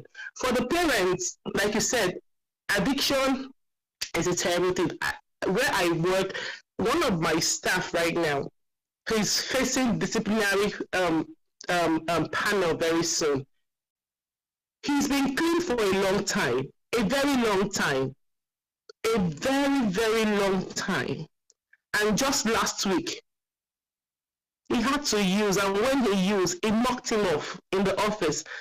And it was reported to me as a supervisor. And the question is, how? Why? And it just boils down to say that once you have gone through this path, it will take family, it will take friends. And like my slogan is, it will take the parents deliberately avoiding people, places, and things that will trigger you to return to using any drug you were using before. So I just want to say well done. And I don't know if you're in Nigeria, Mr. Bafemi, I don't know if you can look at all the organizations you guys are working with and see how they can support this very important component, how we can use the OVC strategy and say, how do we revamp this? How do we pick the necessary things here, strategies that worked or that is working for the HIV programming, and how we can leverage on that, or probably even approach NACA and say, how can we also integrate this component of substance use for parents with children who are vulnerable? So these are the things we should actually look at. Thank you very much. And well done so much, Dr. Min. This is awesome. And Dr. Babafemi, like I said, let's have more of discussions around parents, families, community support for people who use drugs, because people who use drugs, they are most times under the influence and they can't take decisions by themselves. And we are relying on the families like David in Otukpo in Benue State to provide the support in the journey to recovery. Thank you. Thank you very much there, Dr. Loretta. I'm beginning to feel hungry now. I don't know whether it's psychological. The moment I had you and your husband, you are cooking something early this morning, because I know this is still very early morning in Chicago where you are. Now you're making me feel hungry here. Please tell him, even though he's my brother, that you have already given him out on air to the world what you guys are. He's actually on this call. He's actually in this group. He's listening, so he's he can hear you. Okay. Okay. So nothing is hidden. That's fine. That's okay. You guys enjoy your meal there. All right. Thank you very much, there, Dr. Loretta, for your contribution. Dr. Mims, would you want to say something to the contribution from Dr. Abdullahi and Dr. Loretta quickly? Thank you so much, Dr. Abdullahi, for you just brought us, and I was very saddened to hear about the little boy, which this is not unusual, but to hear it being said was very disheartening. These are things that are happening, and that we need to raise more bias towards children naturally. But then this is just acknowledging that the parents need help as well. And honestly, in the past, I would just focus more on, the parent has to get better for the child's sake. I've never really stopped to think about, the parent also needs help for themselves as well. And just speaking in this space today has made me realize that they're actually somebody's children too. The way we say, you can't kill me for my mother, So I'm happy to have had this conversation. And Dr. Loretta, thank you, for adding, shedding more light. And for somebody who was in Nigeria has moved to, to the States, I'm sure you can see what I'm talking about, the differences I see in terms of what we need to have here at home. And please don't forget us, this initiative you've had in the past. Please, would love to work together to just bring whatever we see there to mirror it home, because these things make a huge difference. Just people really underestimate the power of support. Sometimes all a person needs is, apart from the insight, all they need is support. Someone to tell them, I'm going to, tread this journey with you, and I'll be here when you're better. I'll be by your side, and that just gives them that that boost, knowing that somebody is rooting for you and expecting you to do your best. So I think I'm also on board with this, creating more of a support system for the parents. So thank you. All right, thank you there, Dr. Mims. I guess you're already on the road. That's fine. We'll roll with you as you drive on your way home or wherever you are going. Okay, let me quickly take some messages from our DM first. Some of them may not be questions but clarification. Okay, I have Asma saying, okay, I think she's writing in response to the issue raised by Dr. Loretta there, that they addressed as drug dependent instead of addicts. That's the right way to address them, and we should all take note of this. Thank you very much, Asma there. Asma is trying to, okay, Asma is an officer of the agency. Okay, I also have Dr.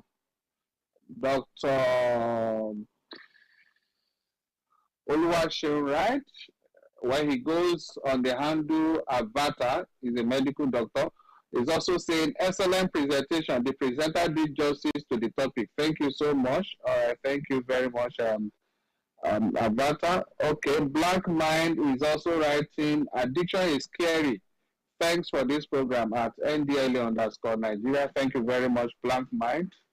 We have Jafar Salihu. I do think that a good way is stop the progression of drug use is to remove the demand, which is fueled by the need to escape reality. I agree with you. Thank you very much. Okay, I read Dr. Ladiga earlier. Then Wari Pekin is writing, doing drugs is the most clickbait thing to ever happen to humanity. The fight against drug misuse is for generation and beyond. God will continue to help us. Okay, let's come back to those that want to make. Okay, let's come to Kelly. Are you ready to make your contribution or ask your question now? Kelly? Otherwise, I'll go. Yes, okay, I'm ready. Okay, please go ahead. Yeah, please, due to his mom. You can hear me. Please go ahead. You are talking to Dr. Zainab. Yes, according to Dr. Zainab, concerning the drug abuse, like she also made statement like eyes and what is it called? Like cannabis. Ecstasy. I'm not trying anything from you guys. Like I also take cannabis. So if I'm, you guys should also correct me. So like okay, me, I take cannabis. So, yeah, okay. I take cannabis, right, but not regular. I don't like. I think I understand his question. You know, when I talked about cannabis and things like, I was trying to classify drugs, right? Just trying to define what a drug is. Yes. So we have things that are naturally occurring like cannabis and tobacco. But today we're talking about dependency and addiction. So if you take, some people take it as a recreational drug. But today we're talking about the addiction when you can't fight the urge. So we're saying you take it once in a while. That means you know when to stop. You know when you want to take it. So Just that what they're saying is that it right. starts from somewhere. Okay. Well, actually, even Kelly, the best thing for you is to even abstain, abstinence, avoid it totally, because gradually, from once in a while, it becomes regular, and from being regular, you. Yes, I understand it. Yes, I understand it. You know, even most time nowadays, drugs has funny names, like maybe some guys will say, give me that bunker, give me that market, give me this, give me that. You understand? So sometimes I always confuse. Like me, yes, I take cannabis, but I confuse like all those names, like give me market, give me bunker, give me this, give me shisha. You understand? All those things, I don't take all those things. And those things are rubbish. They are rubbish. And the way they take it, they put water in a bottle can, put a straw of a generator or like those machine pipe, then fix it on the pipe and on the water can. Then they will be dragging it like bulb. They can destroy bulb and light, still light and under it. Then they will be sniffing it like after sniffing it, they will be sweating like a mad dog. You understand? Thank you. So all those things. I hate all those things young guys are taking. At least this is not good. This is not good in our lives. But thank you very much. You understand the fact that it's not good. The same way cannabis is also not good, Kelly. So we'll still encourage you to also run away from that cannabis. Thank you very much, Kelly. Let's have Dr. Abdullah now. Dr. Abdullah wants to intervene. Please go ahead, Dr. Abdullah. All right, thank you very much, Mr. Femi.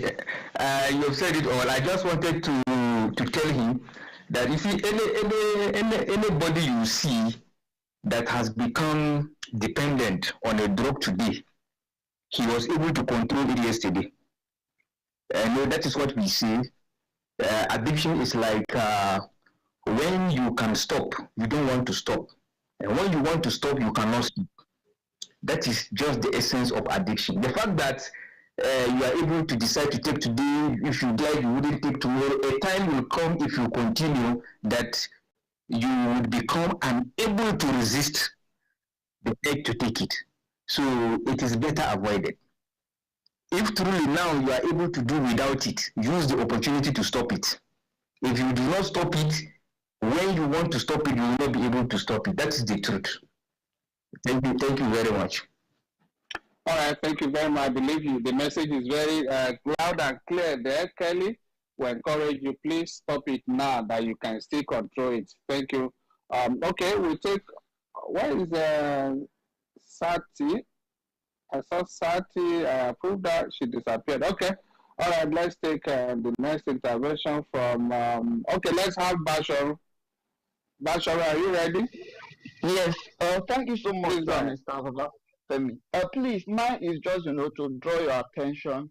I think this will be the second time. It's an appeal, and it has to do with, drug abuse somewhere in a abattoir by Karo site in Abuja, just by the boundary between the Nasarawa state and then, Abuja. I've raised this concern. I think this will be the third time, and it seems there's not been any response to it. You can send, your undercover there, sir. That very abattoir. You have the community health care. Just in that axis. You also see police posts around there. You see young boys, 10, 12, 13 years, peddling drugs. If you're driving into abattoir, to go and get meat, you see them even running after your vehicle openly, advertising all kinds of hard drugs. I have, the last time, sometimes last year, I brought a petition to your office. I brought a petition. I don't know what, unfortunately, I couldn't follow it through. This is the third time I'm making the appeal that in the lives of the young Nigerian youth, they are wasting away in Karo Abattoir, and it is even becoming dangerous that you see them, physically holding weapons, dagger and all sorts of, sharp objects that any slightest, argument, the next thing is to stab openly. You know, this is the Do you time li- I'm calling. do you live there, Basharu? Do you live in that neighborhood? I live in Karu. I relocated there 3 years ago, but I always go down to the abattoir to buy meat. There is no weekend that I don't go to. I have farm. You know, I have a Yeah. farm around that Aziz in Karishi. So when I'm driving through, you know, I can make Is videos. it Karushi or I need this No, Karu site. Karu Abato. Yeah, let me tell you. House. Yes, I understand that. I just need to get that clear. That I can assure you, I'm very.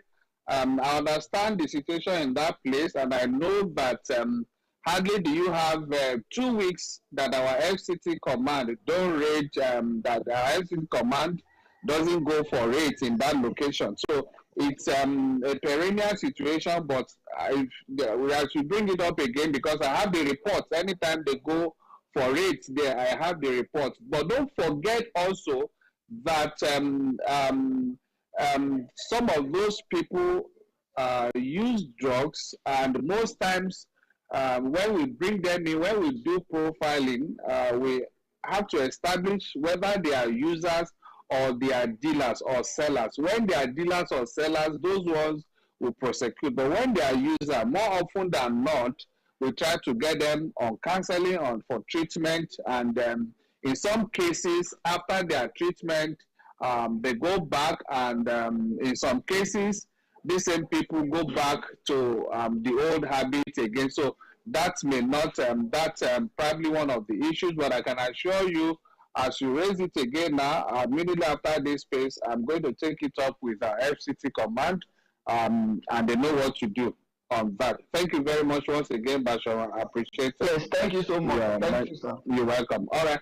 Okay, let's take the next contribution from, okay, let's go to David. David joined us from Benue State. I know he had a very good story maybe it's a mixed one, just showing how he showed empathy to his brother, providing support for his brother who is struggling with substance abuse. And I think I need to, he's also interested in joining the campaign, initiating one around his location in Otukpo there. I think I had, I responded to your message in my DM, but I think I forgot to get you the link that I needed to link you. I mean, that I promised to get you for our command in Otukpo there, but we have a command in Otukpo there. I've been there physically myself before. I think I'll try to do that at the end of this conversation today. All right, David. David, please, if you have something, let's quickly share it. Our time is running. David, please go ahead. David Solomon. Good evening, everyone, and good morning and afternoon to everyone from wherever you're listening from. Thank you very much, Dr. Femi. I just have a few questions to ask. I don't know, maybe I'm not saying it right, but maybe if they listen carefully, maybe they will try and understand the question I'm trying to ask. I don't know, is it normal for probably someone that is withdrawing from this kind of substance usage, you understand? Is it possible that most times they always want to be doing something? Because I don't know. I think most times if I'm in the house and I stay with my brother, most times, like as I'm talking to you now, he's actually trying to cook. If I try to stop him from doing that, he goes back inside for a while, probably stay for like 30 to 15 minutes. He comes out, he wants to fish water from the well. If you tell him, okay, this one you fish is enough, I think you've done enough, he tries to look for something else to start doing. I don't know if it's normal, I don't know if it's something, maybe I should keep on telling him, okay, I don't think you need to do this. Most of those things, it's not literally like he needs to do them. It's not like anybody needs him to be doing that, but most times, he just wants to be doing something. And sometimes I try to take him to the office, and when he gets to the office where there is a lot of people where his spare are actually kind of present, where he could just easily release, he would be quiet, he wouldn't want to do anything. I think 2 days back I took him to the office because in my office we do graphics. So I took him there and I was like, okay, do you remember this person? He was like, yeah, I do remember this person. Okay, you can sit and get a system, maybe you want to do something, try and learn something or whatever. He wouldn't want to do, but when he gets to the house, he always wants to clean. If he's not sweeping, he wants to probably cook. If he doesn't want to cook, he wants to wash. If he doesn't want to wash, he wants to fetch water. I don't know. I don't think it's too stressful to do, but I just feel like he's always trying to do something. I don't know if it's wrong or if it's right. That's just it.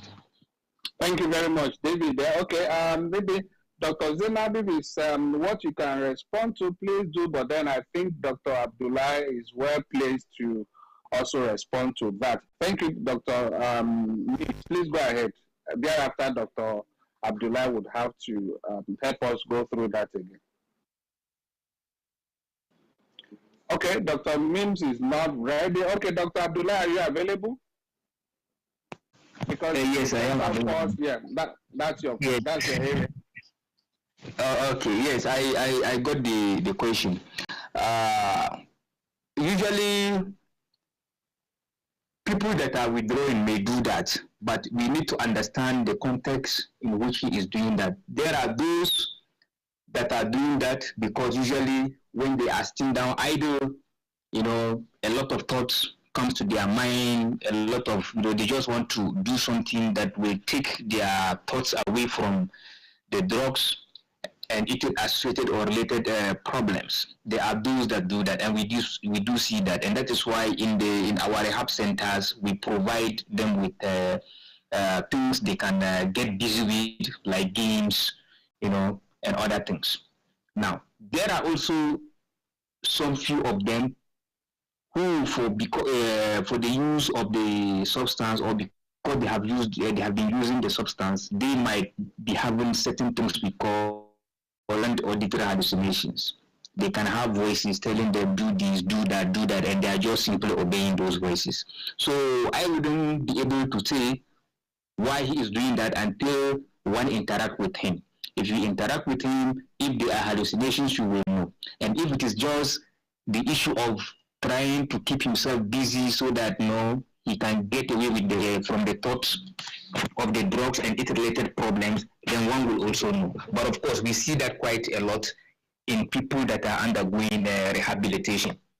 So the reasons for them doing it varies depending on what it is. So usually when you see them doing that, you interact with them, they'll be able to tell you, look, this is what it is. If I sit down, I'm not doing anything, I'm always thinking about this drug. I know my mind is telling me to take it, so I don't want to. That's why I just want to keep myself busy so I wouldn't think about it.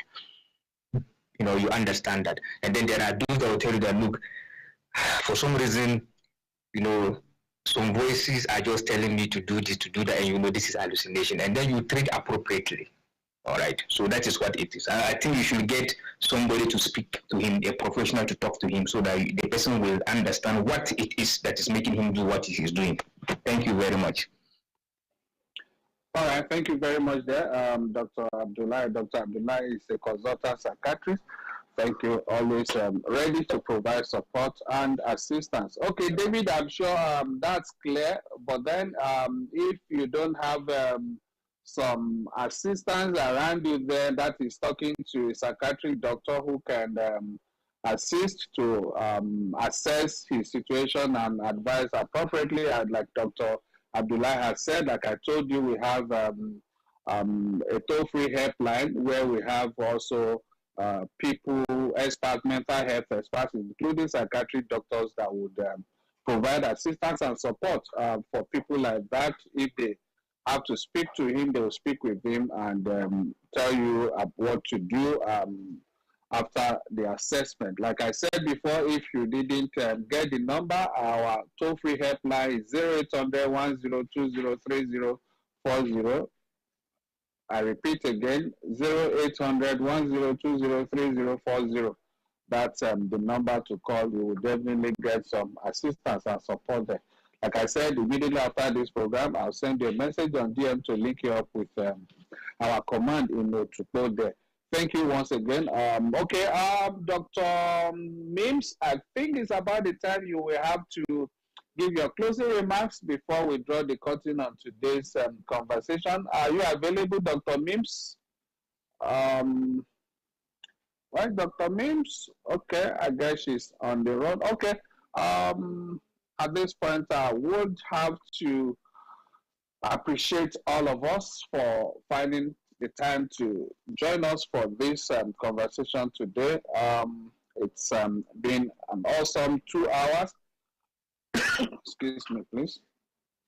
And I think Loretta, the pepper Loretta's husband is cooking in Chicago is getting into my throat. I told you sorry, sir.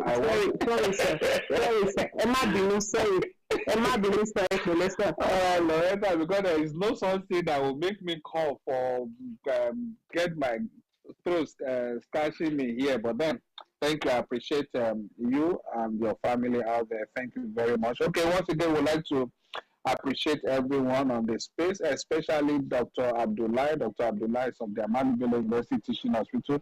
He's also the founder of Excel Mental Health Foundation, through which he provides support for those who need support, and also advocating against substance abuse. He's been doing excellently well in partnership, supporting the activities of the agency, whether on this space or even in our command in Kaduna State. Thank you very much, Dr. Abdullah. Wari Pekin, thank you for your contributions and coming around. Funsho Jimo, Dr. Jonah Kolo, Amnat Awatai, Muhammad Bafo,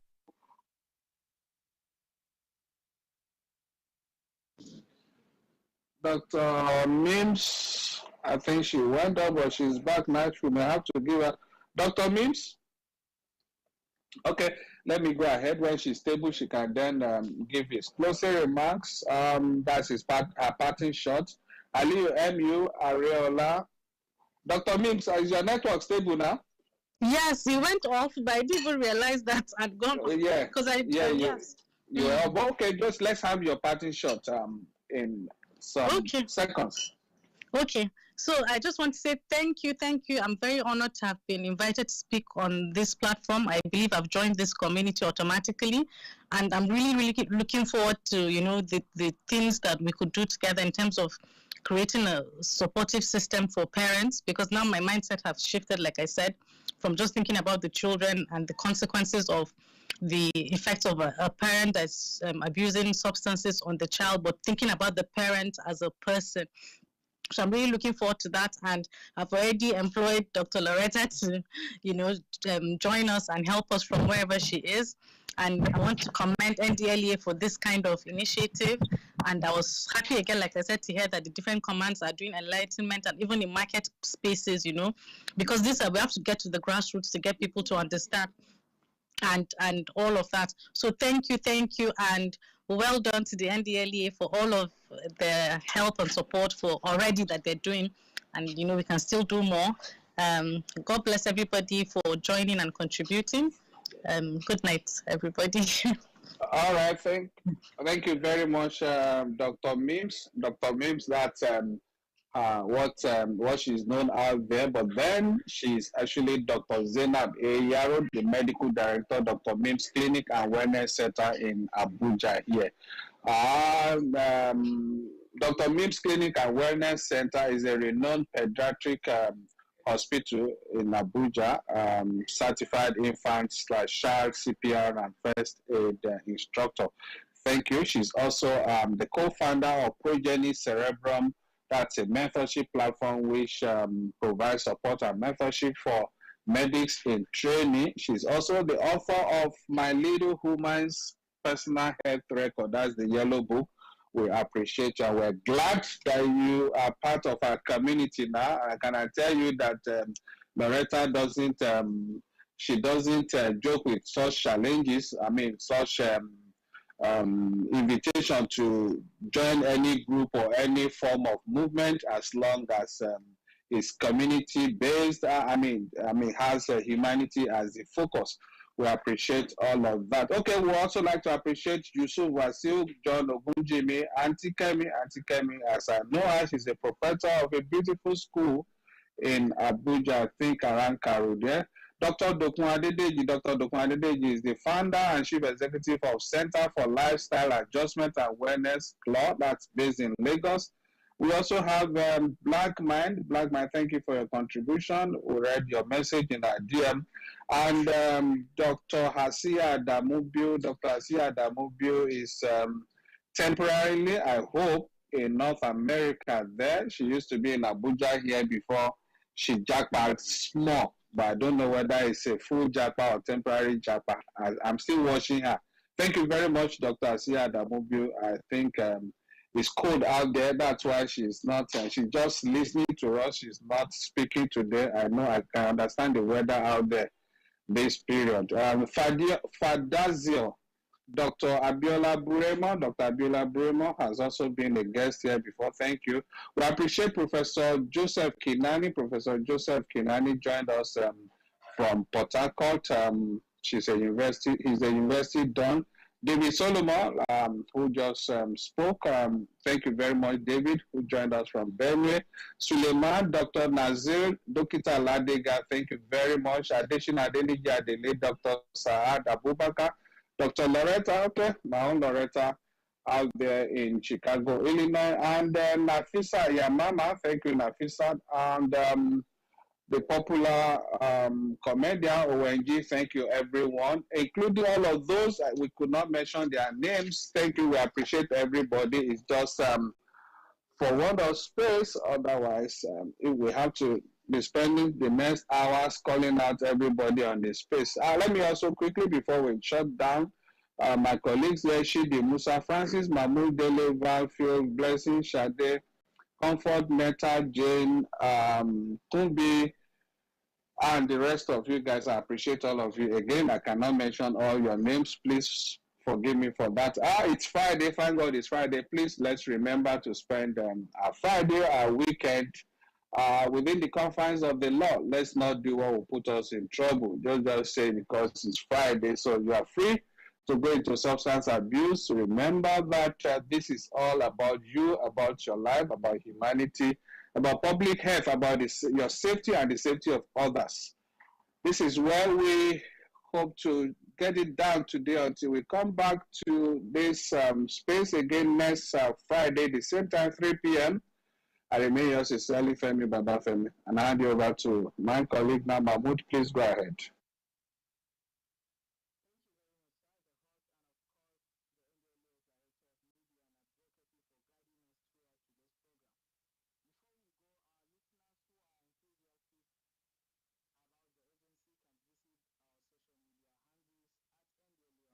Nigeria on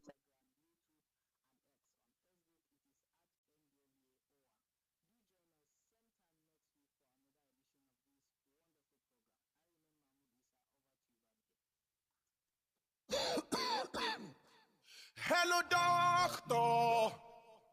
Can I get the tramadol for the road? Body they pay me oh. Make I check your body, then I will tell you waiting you need. Hello, doctor. I know it's the way to. I know it's the way to. Wait to make I check your body, then I go tell you waiting you need. Hello, doctor. No need to check me. I know say now waiting my body need. Is it your body? I don't be wait. I don't be wait. Hello, doctor. You see I am coughing. I need codeine or I go enter coughing. Wait to make I check your body. I don't be to wait till you need. Give me cannabis or sensimilla, please. I need to end this feeling. Wait to make I check your body, then I will tell you wait till you need. Hello, doctor, waiting I do myself. I've been known to say, but I didn't want somebody. Wait to make I check your body, then I will tell you wait till you need. Doctor, help me check my body. I need your help before it's too late. Hi.